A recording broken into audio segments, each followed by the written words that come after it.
about trading. Trade what? All those videos. We have to do something. We have to do it now. Who's that?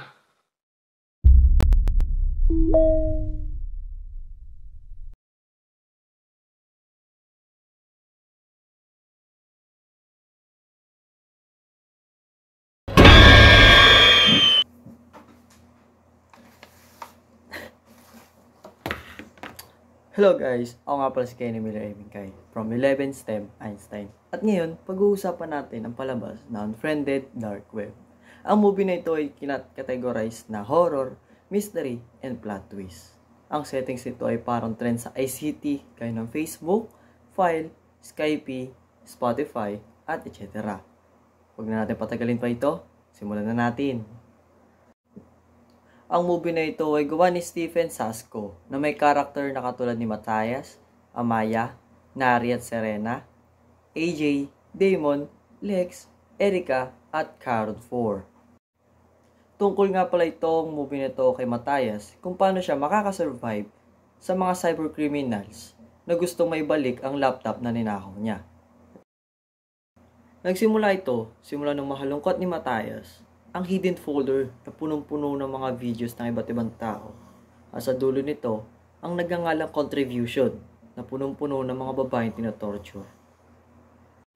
Napagtanto ni Matthias na may malaking sikreto ang dating nagmamayari ng laptop na kanyang ginagamit ngayon, kaya gusto na itong maibalik. Pero, dito na nagka-problema. Makalipas ang pag-aaway, onting argumento at pag-amin niya na ninakaw niya lang ang laptop, dito na nangyari ang mga bagay na hindi niya gusto. Simulan natin to kay Lex. Si Lex ay isang kaibigan ni Matthias. At sa movie, pinakita kung paano kunin ang mga confidential na impormasyon patungkol kay Lex, tulad ng graduate school at address. Mamaya-maya ay nagplay ulit ng video na nakita si Lex sa taas ng isang building at ito'y tinulak ng isang tao na nakapixelated. Dumako naman tayo kay AJ. Si AJ ay isang YouTuber na nagpo-post ng mga commentary video sa YouTube. At yun ang naging dahilan ng pagkamatay niya. Ginamit ni Karen ang mga clipped videos para i-cut to at pagmukha siyang masama na may gagawin din siyang masama. Tumawag siya ng 911 o police at pinlay ang edited audio ni AJ na may gagawin siyang masama, pati na rin ang pamilya niya. Maya-maya pa ay pumunta na ang mga pulis at iniswatid ang kanilang bahay. Dumako naman tayo kay Serena.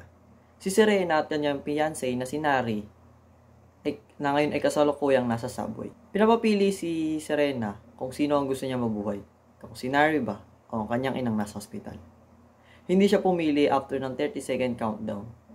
Kaya ngayon, napilitan si Karen o sinadya niyang patalagang patayin ang kanyang ina at si Nari. Maya-maya pa ay may tao na lang sa likod ni Serena dahilan ng kanyang kamatayan. Nakita ni Damon kung paano i-edit ni Karen 1 ang mukha ni Matthias sa mukha ng kumidnap kay Erica. At nakita rin niya na may naglagay ng katawan ng isang tao sa cabinet ni Matthias. Umamin agad si Damon na frame sila at isa yung setup. Matapos ang lahat ng iyon, makikita natin kung paano bigtiin si Damon at masagasaan ng kotse si Matthias. Makikita natin sa movie at iba't ibang uri ng mga cybercrimes na nangyayari rin sa totoong buhay. Halina't isa-isahin natin ang mga ito. Phishing. Makikita natin kung paano kunin ni Karen ang confidential information nito tungkol kay Lex, gaya ng address, phone number, at previous school. Pangalawa naman ay ransomware. Sa part na ito ay makikita natin kung paano binantaan ni Matthias si Karen 4 na ibalik ang $10 million pag alam niya ligtas na si Amaya. Samahan niyo ako at halongkatin ang mga aral na pwede nating i-apply sa ating buhay galing sa movie. Una ay ang pagnanakaw. Alam naman natin na kahit saan tignan, masama talaga ang pagnanakaw. Kahit ang bagay na iyon ay makakatulong sa iyo. Pangalawa ay ang pagtitiwala. Dahil sa pagtiwala ni Matthias na akala niya ay kakampanya si Sharon 4, ito pala ay magiging dahilan ng pagkabagsak nilang lahat. Pangatlo ay ang pag-post ng video. Huwag tayong basta-basta magpo-post ng video na kahit anong sa online platform